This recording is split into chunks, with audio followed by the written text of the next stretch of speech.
Shambhu Khanauri border पर किसान police में टकराव। पुलिस ने किसानों पर छोड़े आंसू गैस के गोले। गुरुग्राम दिल्ली बॉर्डर पर 10 किलोमीटर तक जाम। सरकार ने 5वीं बार बातचीत के लिए बुलाया।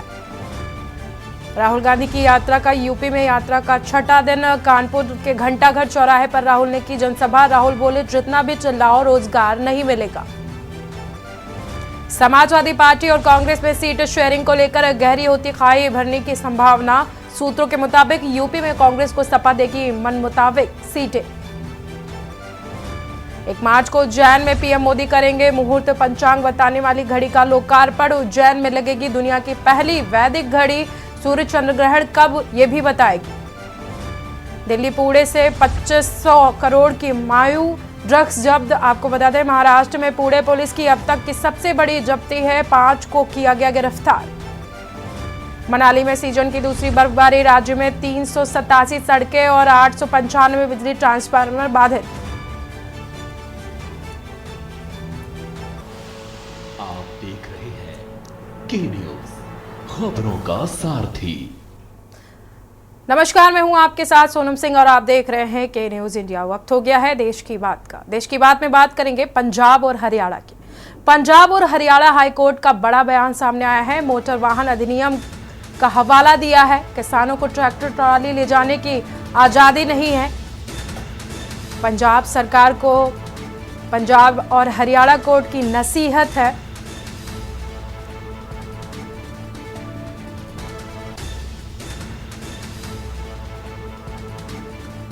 कृषकों को बड़ी संख्या में इकट्ठा होने की अनुमति ना दें। ट्रैक्टर ट्रॉली राजमार्गों पर नहीं चलाई जा सकती, हाईकोर्ट ने आदेश दिया। मोटर वाहन अधिनियम के अनुसार यह संवैधानिक है। किसान बस या सार्वजनिक परिवहन का इस्तेमाल कर सकते हैं। पंजाब और हरियाणा हाईकोर्ट का बड़ा बयान। मोटर वाहन अधिनियम का हवाला दिया है कोर्ट ने। किसानों को ट्रैक्टर ट्रॉली ले जाने की आज़ादी कोर्ट ने नहीं दी है। पंजाब सरकार को पंजाब और हरियाणा कोर्ट की नसीहत। किसानों को बड़ी संख्या में इकट्ठा होने की अनुमति ना दें, कोर्ट ने आदेश जारी किए हैं।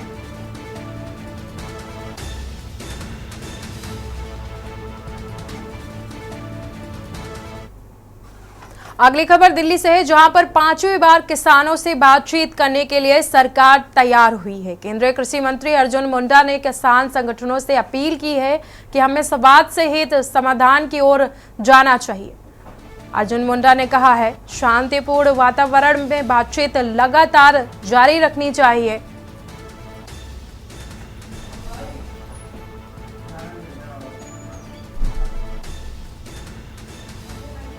केंद्रीय कृषि मंत्री की तरफ से कहा गया है कि शांतिपूर्ण वातावरण में बातचीत जारी रखनी चाहिए। किसानों से अपील की है केंद्रीय कृषि मंत्री ने।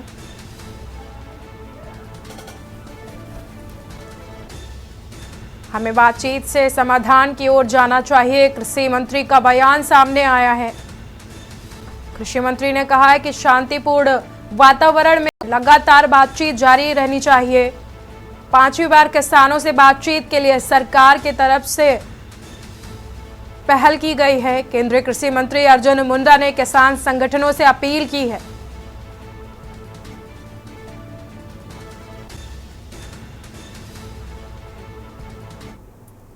रुकते हैं एक छोटे से ब्रेक के लिए। ब्रेक के बाद जल्द हाजिर होते हैं। ब्रेक के बाद एक बार फिर से स्वागत है आप सभी का। बात करेंगे दिल्ली की, जहां पर शंभू बॉर्डर पर किसान और सुरक्षा बलों के बीच झड़प हुई है। आंसू गैस के गोले दागे गए हैं।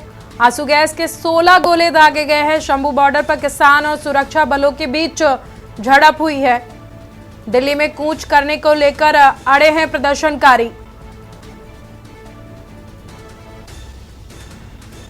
किसानों का आंदोलन लगातार चल रहा है दिल्ली में।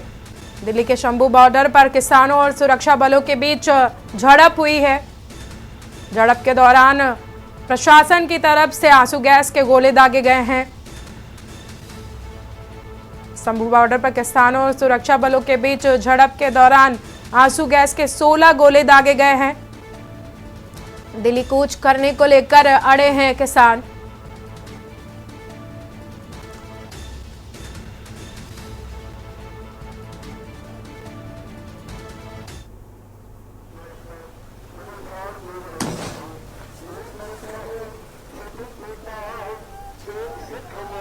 आप इन तस्वीरों में देख सकते हैं कि किस तरह से पुलिस प्रशासन की तरफ से आंसू गैस के गोले छोड़े जा रहे हैं और जो किसानों की भीड़ इकट्ठा थी वो तितर बितर होते दिखाई दे रही है। जो किसान थे, जो प्रदर्शनकारी थे, वो लगातार दिल्ली बॉर्डर की तरफ बढ़ते हुए दिखाई दे रहे थे, लेकिन उनको रोकने के लिए पुलिस प्रशासन की तरफ से आंसू गैस के गोले छोड़े गए हैं। आप इन तस्वीरों में देख सकते हैं। दिल्ली के टीकरी बॉर्डर पर डाली गई पीले रंग की सुरक्षा पट्टी येलो अलर्ट के लिए डाली गई है। आपको बता दें कि सुरक्षा पट्टी येलो कलर की डाली गई है। पट्टी को पार करने वाला गिरफ्तार किया जाएगा, निर्देश जारी किए गए हैं। धारा 144 का उल्लंघन करने पर गिरफ्तारी की जाएगी।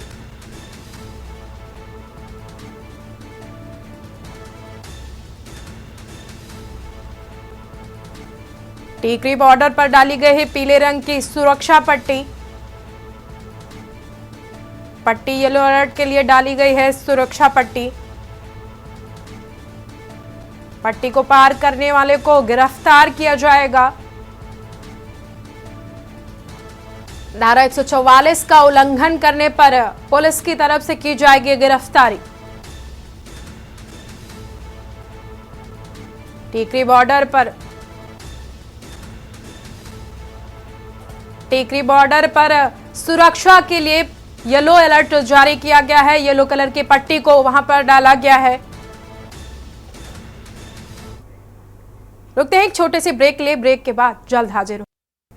ब्रेक के बाद एक बार फिर से स्वागत है आप सभी का। देश की बात में बात करेंगे यूपी की। तो राहुल गांधी की भारत जोड़ो न्याय यात्रा में लोगों का भारी हुजूम देखने को मिला है। उन्नाव से लेकर कानपुर तक यात्रा का जगह जगह पर स्वागत किया गया है। इस दौरान कार्यकर्ताओं में भारी उत्साह देखने को मिला।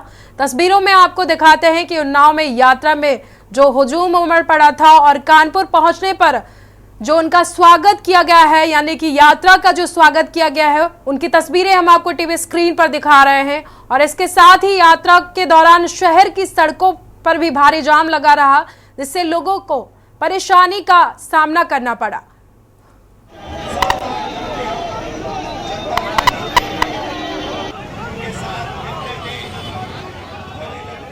यातायात बाधित रहा है।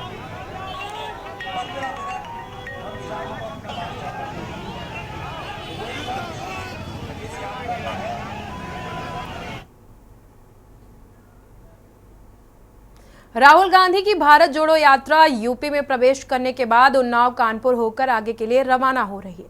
क्या है यात्रा का आगे का कार्यक्रम, दिखाते हैं आपको ग्राफिक्स के माध्यम से। राहुल गांधी की भारत जोड़ो न्याय यात्रा। राहुल गांधी की न्याय यात्रा का बुधवार को 39वां दिन कानपुर में 12 बजे तक लोगों से मिलेंगे राहुल गांधी। 24 को मुरादाबाद से फिर कानपुर में राहुल गांधी के काफिले में लगे मुर्दाबाद के नारे। आपको बता दें कि राष्ट्रीय विकलांग पार्टी ने मुर्दाबाद के नारे लगाए हैं। राहुल गांधी को देना चाहते थे ज्ञापन। कुछ अन्य लोगों ने दिव्यांगों से मारपीट की, जिसके बाद मुर्दाबाद के नारे लगाए गए हैं न्याय यात्रा के दौरान। उसमें 15 माइनॉरिटी लोग कितने, गुजरात का क्या होगा? कुछ अन्य लोगों ने दिव्यांगों के साथ मारपीट की है, जिसके बाद राहुल गांधी की न्याय यात्रा के दौरान मुर्दाबाद के नारे लगाए गए हैं। राहुल गांधी के काफिले में मुर्दाबाद के नारे लगाए गए हैं। राष्ट्रीय विकलांग पार्टी की तरफ से मुर्दाबाद के नारे लगाए गए हैं। जीएसटी लागू होती है, नोटबंदी लागू होती है, देख सकते हैं कि किस तरह से राहुल गांधी की न्याय यात्रा के दौरान दिव्यांगों की तरफ से मुर्दाबाद के नारे लगाए जा रहे हैं।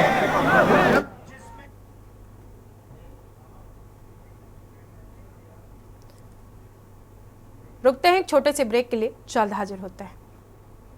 ब्रेक के बाद एक बार फिर से स्वागत है आप सभी का देश की बात में। और बात करेंगे सूरतगढ़ की, जहां पर सूरतगढ़ में मास्टर ओम प्रकाश कालवा ने एक बार फिर 7 माह बाद नगर पालिका अध्यक्ष का पदभार संभाला है। पूर्व में हुए निलंबित के बाद में, निलंबन के बाद में 7 माह बाद वो फिर से बहाल किए गए हैं और आज उनको फिर से चेयरमैन की कुर्सी पर ढोल नगाड़ों के साथ और पुष्प वर्षा के साथ बैठाया गया है। भाजपा कार्यकर्ताओं और समर्थकों की मौजूदगी के बीच उन्होंने कुर्सी की जो कमान थी उसको संभाला है। पूर्व मंत्री राम प्रताप कासनिया और भाजपा नेता विष्णु तराड़ पार्षदगढ़ भी मौजूद रहे। इस दौरान समर्थकों ने माला पहनाकर व मिठाई खिलाकर उनका स्वागत किया है और उनको बधाई दी है। अध्यक्ष कालवा ने पूर्व मंत्री राम प्रताप कसानिया का आभार जताया है। आपको बता दें कि उनका निलंबन रद्द करने के बाद में आभार जताया है उन्होंने और पद बहाल करवाने के लिए भी आभार जताया है।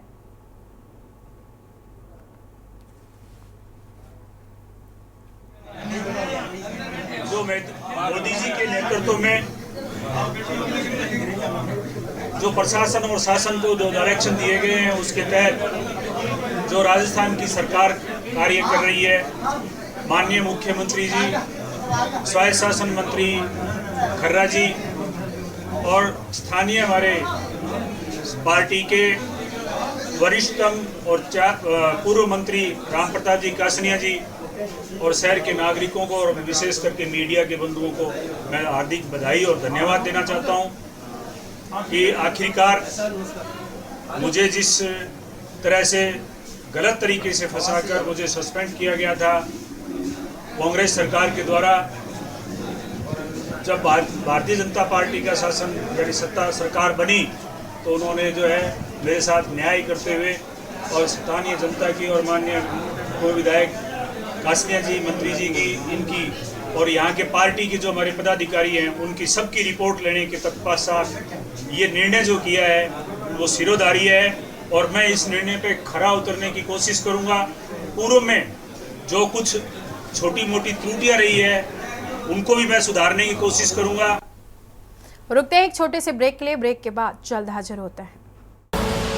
ब्रेक के बाद फिर से स्वागत है आप सभी का देश की बात में और हम बात करेंगे अजमेर की, जहां पर आरोपी का पीछा करती आई केरल पुलिस पर आरोपियों ने फायरिंग कर दी है। गनीमत की बात यह रही कि केरल पुलिस टीम का कोई जवान घायल नहीं हुआ है। ख्वाजा करीब नमाज की दरगाह के पास स्थित कमानी गेट इलाके में रात में फायरिंग की गई है, जिसकी वजह से पूरे इलाके में सनसनी फैल गई है। बताया जा रहा है कि मोबाइल लोकेशन के आधार पर आरोपियों को पकड़ने के लिए केरल पुलिस अजमेर पहुंची थी। रात में आरोपियों का पीछा किया तो आरोपियों ने उन पर फायरिंग कर दी। इस दौरान आरोपियों ने बचने के लिए पुलिस पर फायरिंग की है। फायरिंग का पता चलते ही अजमेर पुलिस की टीम मौके पर पहुंची और इस दौरान केरल के आईपीएस ने हिम्मत दिखाते हुए दोनों बदमाशों को गिरफ्तार कर लिया है। बाद में पुलिस दोनों युवकों को पकड़कर दरगाह थाने ले गई है। वहां मौजूद लोगों के द्वारा बदमाशों को पकड़ते हुए वीडियो भी बनाया गया जो सोशल मीडिया पर वायरल हो रहा है, जिसमें दोनों बदमाश और केरल पुलिस के बीच गुत्थम गुत्थी होते दिखाई दे रहा है। आपको बता दें, पुलिस और बदमाशों के बीच ऐसा सीन अक्सर फिल्मों में देखने को मिलता है, लेकिन आज अजमेर में दिखाई दिया। 9:30 के करीब केरला पुलिस से हमें इंफॉर्मेशन आई थी कि वहाँ जो हाउस ब्रेकिंग में इन्वॉल्व क्रिमिनल्स है वो यहाँ अजमेर आए हुए हैं और उनको पकड़ने के लिए केरला से टीम आई है। तो फिर एसपी सर और अदर सीनियर ऑफिशियल से डिस्कस करने के बाद फिर हम उस टीम के साथ उन दोनों को ढूंढने के लिए लगभग 9:30 से लगभग 12 12:30 बजे तक हम उनको ढूंढते थे। वो अपना लोकेशन बदलते रहते थे। यहाँ लेके आए। जो दूसरा वाला भाग आया था उसके पास भी बैग मिला है जिसमें एक पिस्तल और एक फुल 5 राउंड्स का मैगजीन मिला है। और जो दूसरा वाला था जिसके पास से जिसने फायर किया था उसके पिस्तल में से फिर 2 राउंड मिले हैं। उसमें 3 उसने पहले ही फायर किए थे। तो उनके बाद फिर उनके पूछताछ की गई। उसके बाद उनका लोकेशन यहाँ नज़दीक जो 2.5 दिन का झोपड़ा है उसके आसपास वो जो लोकेशन था वहाँ लेके गए उनको और वहाँ से फिर जो उनके साथ माल था उसका भी बरामद कर दिया है। केरल के पुलिस अधिकारियों द्वारा, जो एर्नाकुलम डिस्ट्रिक्ट है वहाँ के पुलिस अधिकारियों द्वारा सूचना मिली कि यहाँ 2 नकबजनी के बदमाश आए हुए हैं लोकेशन के आधार पर और हमारी टीम, केरल की टीम यहाँ आई हुई है जिनको इमदाद देनी है। तो उच्च अधिकारियों के आदेश के साथ में श्रीमान प्रोबेशनर IPS साहब शरण कामले जी के नेतृत्व में टीम भेजी गई और टीम ने करीब लोकेशन के आधार पर 2-2.5 घंटे पीछा करने के बाद बदमाशों की लोकेशन अंदरकोट इलाके में कवानी गेट के पास में आई। तो फोटो के आधार पर उनकी पहचान की गई टीम के द्वारा और टीम के द्वारा घेरा डालकर उनको पकड़ने का प्रयास किया गया। रुकते हैं एक छोटे से ब्रेक के लिए, ब्रेक के बाद जल्द हाजिर हो।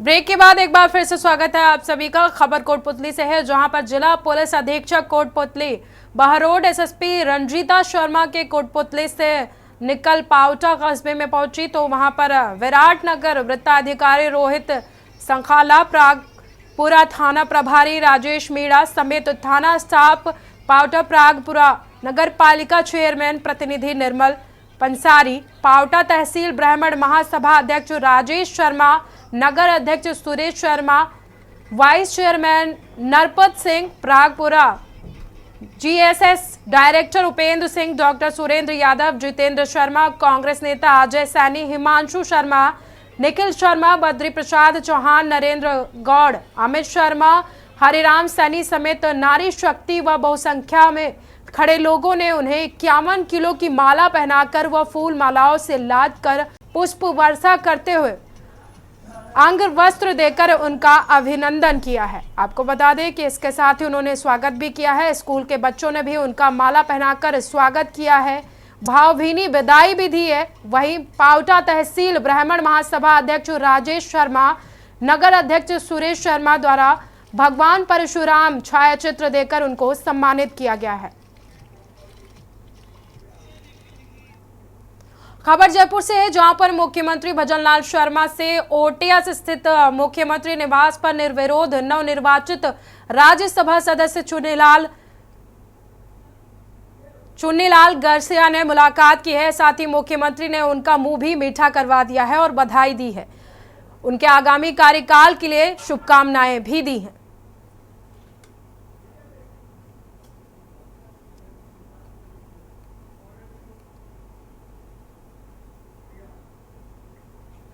अगली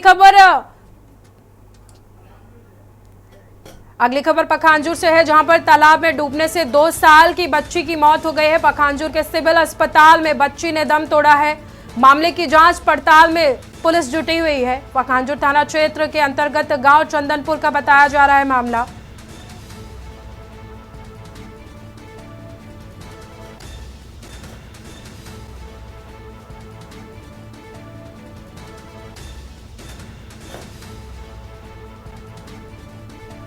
पखांजूर के सिविल अस्पताल में बच्ची ने दम तोड़ा है। मामले की जांच पड़ताल में जुटी हुई है पुलिस। पखांजूर थाना क्षेत्र के अंतर्गत गांव चंदनपुर का बताया जा रहा है मामला। पखांजूर में तालाब में डूबने से 2 साल की बच्ची की मौत हो गई है।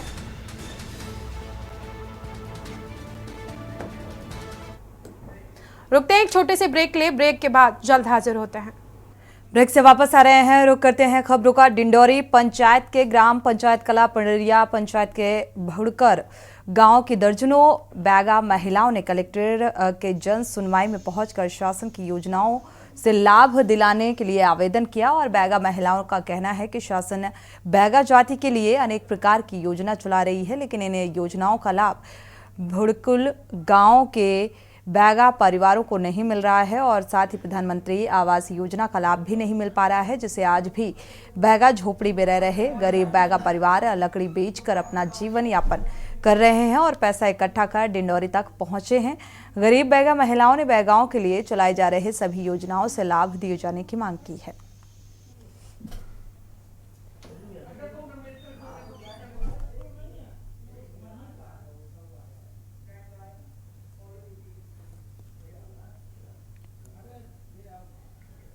रुक करते हैं अगली खबर का। इस बीच पीलीभीत से अहम खबर सामने आ रही है। आज किसान लड़ेंगे आर पार की लड़ाई। अहम खबर, विशाल ट्रैक्टर रैली निकालकर प्रदर्शन करेंगे और MSP, आवारा पशु जैसे मुद्दों पर विरोध प्रदर्शन, क्योंकि इन अहम मुद्दों की मांग लगातार कर रहे हैं और इसको लेकर अभी तक सरकार का कोई रुख निकलकर सामने नहीं आया। मंडी से ट्रैक्टर रैली निकालकर कलेक्ट्रेट पहुंचे, तो कलेक्ट्रेट में डीएम को मांगों से संबंधित ज्ञापन भी सौंपा है। भारी पुलिस फोर्स तैनात रही।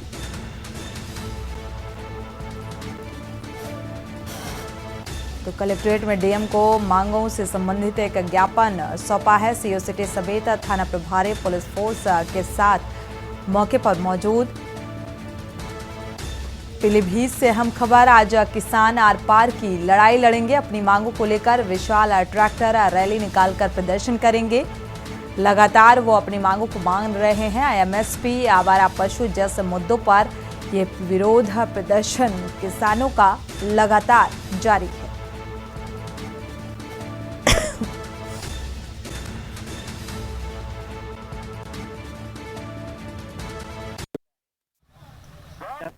पूरे देश में किसानों के खिलाफ जो है एमएसपी का रेट किसान सरकार जो निर्धारित नहीं कर रही, उसके खिलाफ हमारा प्रोटेस्ट हो रहा है हर जगह। आज पूरे हिंदुस्तान में हमारा जो है किसान जो विरोध प्रदर्शन करते हैं उसके खिलाफ हम लोग यहाँ इकट्ठे हुए। आज पीलीभीत में भी हम लोग, यूपी के किसान पीलीभीत में इकट्ठे हुए हैं। उसका डीएम क्या जाएंगे, वहाँ बैठेंगे भी। आज हमारा तो ये है कि भाई आज बैठ ही जाएंगे, फिर वहाँ पे आवारा पशु हैं, जंगली जानवर हैं, कल पंडरी मार दिया, हमारा हर जगह मार रहे हैं, आवारा पशु नुकसान कर रहे हैं। इसलिए भाई आज जो डीएम क्या हम लोग बैठ ही जाएंगे, आर पार की लड़ाई होगी।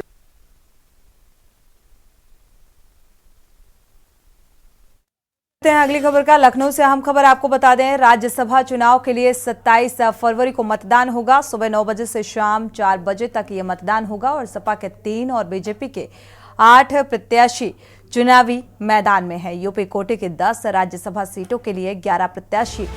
समाजवादी पार्टी और बीजेपी ने जीत के लिए पूरी ताकत लगा दी है। लगातार तैयारियां चल रही। सपा से जया बच्चन ने नामांकन भरा है और सपा से रामचीलाल सुमन और आलोक रंजन ने नामांकन किया।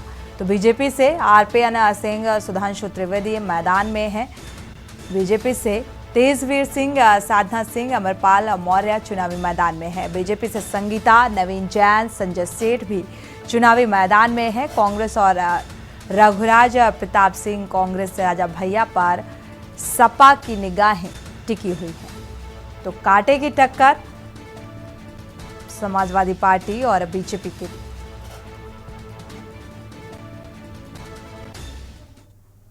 बढ़ते आगे, इस बीच फर्रुखाबाद से खबर सामने आ रही है। फर्रुखाबाद से हम खबर आपको बता दें, परीक्षार्थियों ने सांसद मुकेश राजपूत का घेराव किया है। पुलिस आरक्षी परीक्षा में धांधली को लेकर घेराव किया गया। सांसद आवास पर परीक्षार्थियों ने संसद को ज्ञापन सौंपा और परीक्षार्थियों ने दोबारा परीक्षा कराए जाने की मांग उठाई है। पेपर होने से पहले पेपर कैसे लीक हो गया, इसको लेकर छात्राओं की नाराजगी छात्रों की निकलकर सामने आ रही है। पेपर होने से पहले पेपर लीक हुआ,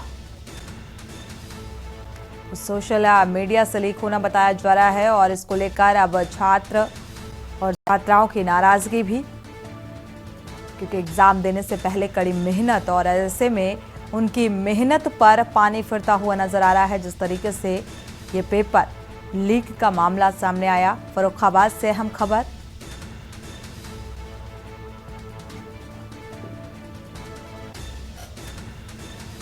तो सांसद आवास का घेराव किया छात्राओं ने और छात्र छात्राओं ने, परीक्षार्थियों ने दोबारा परीक्षाएं कराने का जिक्र किया है। परीक्षा दोबारा से कराई जाए, इसकी मांग।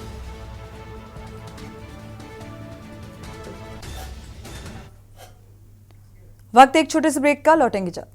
ब्रेक से वापस आ रहे हैं, रुक करते हैं खबरों का। अमरोहा से खबर, अमरोहा में खाकी एक बार फिर से शर्मसार हुई है। सिपाही ने युवती से घर में घुसकर छेड़छाड़ की और सिपाही को युवती के परिजनों ने बंद करके जमकर पीटा। सिपाही को पीटते परिजनों ने वीडियो भी बनाया और पुलिस को सौंप दिया है। अमरोहा में खाकी का एक बार फिर से शर्मसार कर देने वाला चेहरा सामने आया।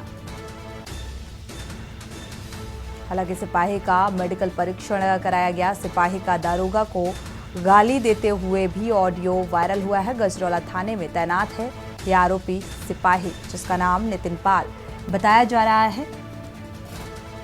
अमरोहा से खबर।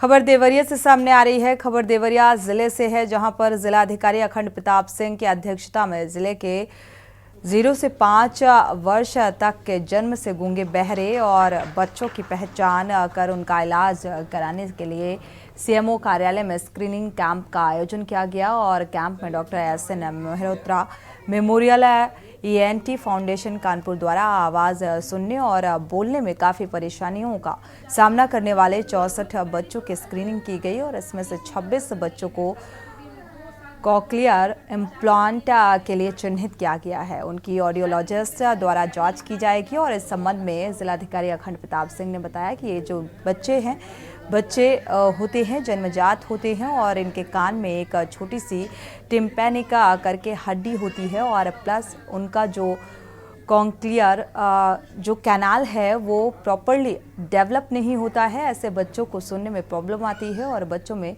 प्राइमरी स्क्रीनिंग करके ये पता लगाया जा सकता है कि उनकी सिडकी किस लेवल की है और टेस्टिंग होती है। ट्यूडेरा टेस्टिंग डिफरेंट मशीनों के माध्यम से किया जाता है। चलिए ठीक है, हमारी एक डीसी है, आप वो ट्यूडेरा टेस्ट कराइए, कोई प्रॉब्लम नहीं आने दी जाएगी।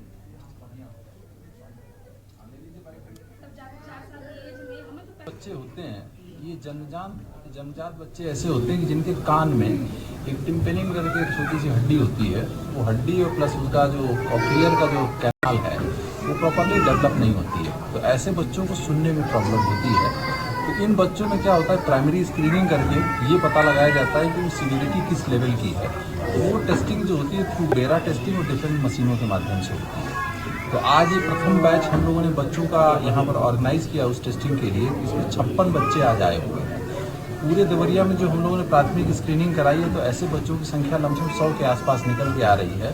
जिसमें प्रथम आज 56 का बैच यहाँ आया जिनकी प्राइमरी टेस्टिंग होगी, उसके पश्चात डेरा टेस्टिंग, उसके पश्चात इनका एक कॉक्लियर इम्प्लांट होता है वो इम्प्लांट होगा। जब वो इम्प्लांट हो जाता है तो 5 साल से कम उम्र के बच्चों में ये ऑपरेशन किया जाता है। उसके पश्चात बच्चे को एक छोटी सी स्पीच थेरेपी दी जाती है। उस स्पीच थेरेपी के बाद बच्चा एक नॉर्मल लाइफ को जीना शुरू कर देता है। इस ब्रेक का लौटेंगे। ब्रेक से वापस आ रहे हैं, रुक करते हैं खबरों का। ताजा मामला ललितपुर के सदर कोतवाली क्षेत्र से सामने आ रहा है, जहां एक घंटाघर चौक पर एक बुजुर्ग दादा दादी अपने पोते के खातिर आमरण अनशन पर बैठे हुए हैं। बुजुर्ग दंपति पर मध्य प्रदेश के निवासी बताए जा रहे हैं जो मनोहर चतुर्वेदी के नाम से जाने जाते हैं। ललितपुर में रह रहे बेटी के खिलाफ अनशन पर बैठकर अपने पोते को पाना चाहते हैं और बुजुर्ग दंपति ने अपनी ही बेटी पर अपने ही पोते को बंधक बनाने का आरोप लगाया है। उनका कहना है कि वो हमारी संपत्तियां हड़पने के उद्देश्य से पोते को पढ़ाने और लिखाने के लिए अपने घर ले गई थी और 3 साल होने के बाद भी पोते को बंधक बनाकर अपने पास रखा हुआ है और ना मिलने देती हैं और ना हमारे घर भेजती हैं। शासन और प्रशासन से कई बार शिकायत करने के बावजूद भी अभी तक कोई कार्रवाई नहीं हुई।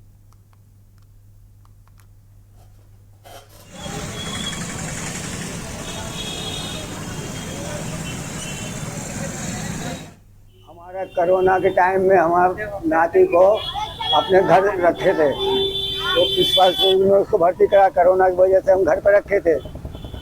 उसके बाद में हमारी बेटी पहुंची, रानी हमारी लड़की है, वो हमारे घर में पहुंची तो कहने लगी कि पापा हम इसको पढ़ाएंगे पालन पोषण, आपका बुढ़ापे में परेशान हो रहा है, हम आता जाता बना रहेगा, हम वही ललितपुर पढ़ाएंगे। हमने ठीक है भैया, लड़की है कर ले जाओ।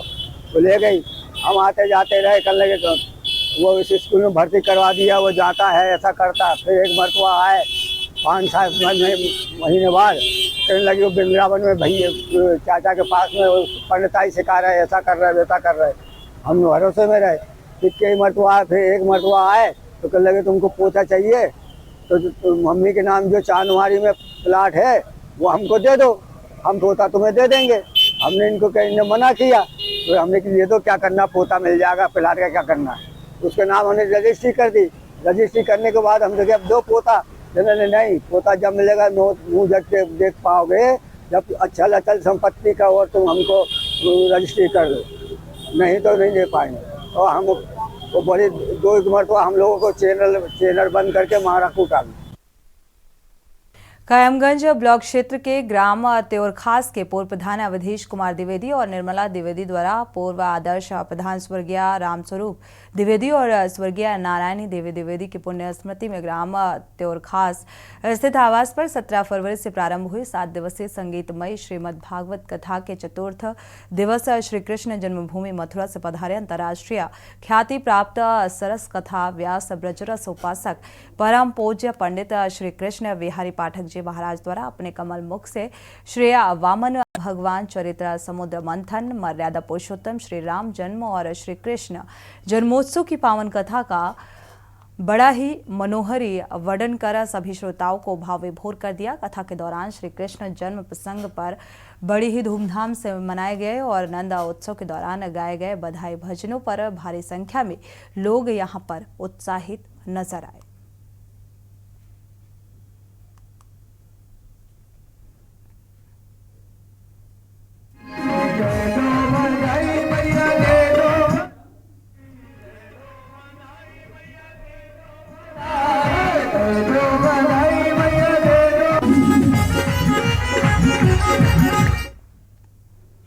बढ़ते आगे पीलीभीत में जहां पर प्रांतीय खंड लोक निर्माण विभाग द्वारा पीलीभीत द्वारा बनाई गई नई रोड की धज्जियां उड़ती हुई नजर आ रही हैं। आपको बता दें कि मामला 3 महीने पहले बनाई गई रोड को लेकर है। परेवा मार्ग से भागीडाडी रोड का है। 20,50,000 रुपए की लागत से बनाई गई उक्त रोड देखकर PWD विभाग की बड़ी लापरवाही देखने को मिल रही है, जिसमें रोड सामग्री लोग हाथों में बटोर रहे हैं और इसका वीडियो भी सामने आ रहा है। तस्वीरें टीवी स्क्रीन पर आप देख पा रहे हैं। उखड़ती हुई रोड को देखकर जो संबंधित जूनियर इंजीनियर हैं वो सहायक अभियंता सहित अधिशासी अभियंता की कार्यशैली पर सवाल उठाए जा रहे हैं।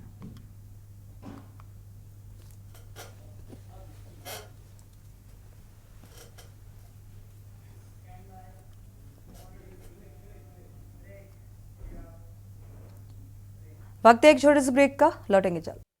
ब्रेक से वापस आ रहे हैं, रुक करते हैं खबरों का। यूपी के फतेहपुर जिले में मुस्लिम दंपत्ति ने हिंदू संगठनाएं मौजूदगी में सुंदरकांड और हवन पूजन कराकर सनातन धर्म अपना लिया है, जो कि आसपास के क्षेत्र में चर्चा का विषय बना हुआ है। दंपत्ति के मुताबिक 25 वर्ष पूर्व बनारस में काम करने के सिलसिले में जिले आया हुआ था और मुस्लिम परिवार के घर पर रह रहा था और उनके कहने पर दोनों लोगों ने इस्लाम धर्म अपना लिया है। अब फिर से वो सनातनी हो गए।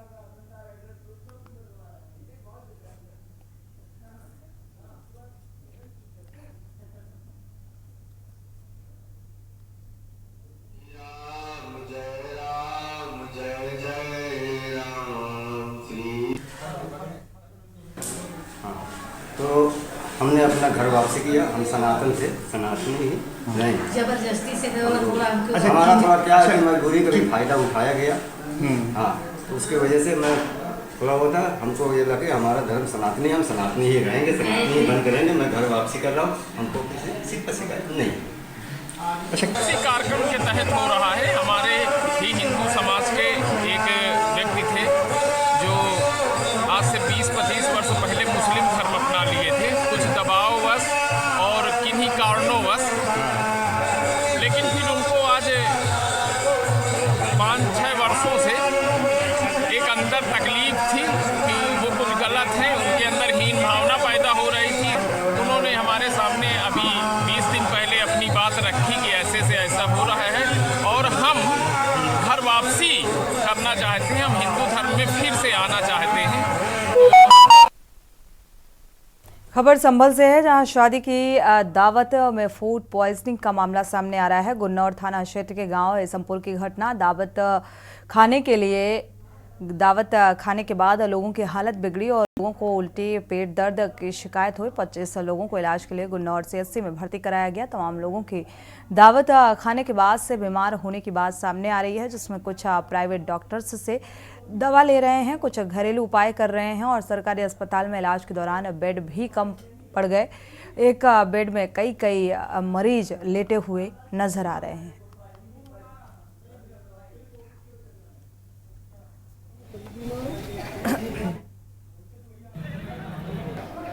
ग्राम ईसमपुर में कोई बारात का कोई शादी विवाह का कोई कार्यक्रम था, जिसमें बताया जा रहा है कि कुछ लोग जो है वो फूड पॉइजनिंग के शिकार हुए हैं और बहुत ज़्यादा गंभीर हालत में तो यहाँ पर कोई नहीं आया, लेकिन करीब 25 लोग यहाँ पर हैं हमारे पास, जो इस समय ग्राम ईसमपुर से यहाँ पर आए हैं और डॉक्टर साहब ने भी चिन्हित करके सबको दवाई वगैरह दी है और हम लोगों ने पूरी तरीके से यहाँ पे सबका प्राथमिक उपचार कर रहे हैं। बढ़ते आगे, बाराबंकी जिले में पुलिस की एक के बाद एक बड़ी कार्रवाई से जहां मार्फिन तस्करों की कमर टूट रही है, तो वहीं उनका नेटवर्क पूरी तरह से धराशायी होता जा रहा है। जिले की पुलिस ने एक बार फिर से बड़ी सफलता हासिल की है। 2 अलग अलग जिलों के कुल 3 तस्करों को दबोचा है और पुलिस ने इनके पास से लगभग 1.5 किलो मार्फिन भी बरामद की है। अंतर्राष्ट्रीय बाजार में इसकी कीमत करीब 1.5 करोड़ रुपए आकी जा रही है। बाराबंकी के एएसपी दक्षिणी डॉक्टर अखिलेश नारायण सिंह ने तस्करों को लेकर खुलासा करते हुए बताया कि सीओ हैदरगढ़ जेएन आस्थाना की अगुवाई में थाना प्रभारी सूबेहा गजेंद्र प्रताप सिंह की उनकी टीम ने ग्राम मंगोवा के चौपुला पुल के पास से मोटरसाइकिल सवार 3 संदिग्धों को गिरफ्तार किया। तलाशी के दौरान उनके पास से 400 किलोग्राम मार्फिन बरामद हुई।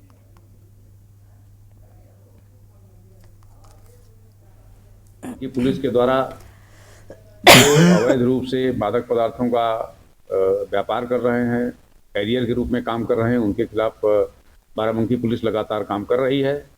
इसमें गैंगस्टर तक की कार्रवाई हो रही है, गैंग रजिस्ट्रेशन हो रहा है और 14(1) के तहत इनके द्वारा इस अवैध कारोबार से जो संपत्ति अर्जित की जा रही है उसके जब्तीकरण की कार्रवाई की जा रही है।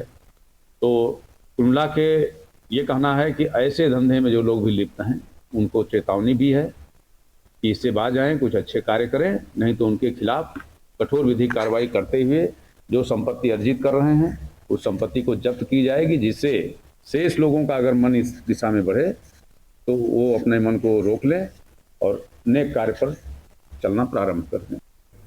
वक्त एक छोटे से ब्रेक का, लौटेंगे जल्द। ब्रेक से वापस आ रहे हैं, रुक करते हैं खबरों का। पीलीभीत से खबर। पीलीभीत में जिला पर्यावरण जन जागरूकता और सतत विकास कार्यक्रम के तहत जिला पर्यावरण समिति द्वारा जूनियर हाई स्कूल टाहा पोटा में प्रश्न उत्तरीय प्रतियोगिता का पोस्टर प्रतियोगिता का आयोजन किया गया और सरकार द्वारा छात्रों को पर्यावरण के प्रति जागरूक करने और पर्यावरण को बचाने में अपना योगदान देने के लिए प्रोत्साहित करने के लिए लगातार चलाई जा रही योजना में छात्रों को पर्यावरण से जुड़े 100 वैकल्पिक प्रश्नों के माध्यम से प्रश्नोत्तरी प्रतियोगिता कराकर उन्हें जागरूक करने का प्रयास किया गया। DPO Saurabh Pratap Singh, deputy ranger Sher Singh और जेआरएफ 2 आदर्श कुमार के द्वारा स्कूलों में जन जागरण के लिए लगातार प्रश्नोत्तरी प्रतियोगिता का आयोजन कर छात्रों को पर्यावरण के प्रति जागरूक किया जा रहा है। साथ ही प्रतियोगिता में विजेता छात्र छात्राओं को सम्मान पत्र देकर सम्मानित भी किया जा रहा है।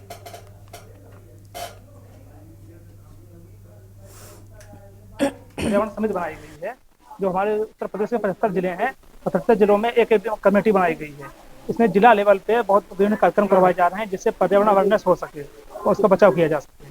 और ये जिला योजना के अंतर्गत ही इसका कार्यक्रम सारे हो रहे हैं। कुछ ऐसी प्रतियोगिताएं आगे भी चलती रही। हाँ, इससे पिछली ईयर भी, लास्ट ईयर भी हुआ था और आगे भी आने वाले समय में इससे कुछ अच्छा भी डिस्ट्रिक्ट लेवल पर हो सकता है और यह प्रतियोगिता तो कंटिन्यू चलती रहेगी। इसी के साथ बुलेटिन में इतना ही। आगे खबरों के लिए आप देखते रहिए के न्यूज़ इंडिया।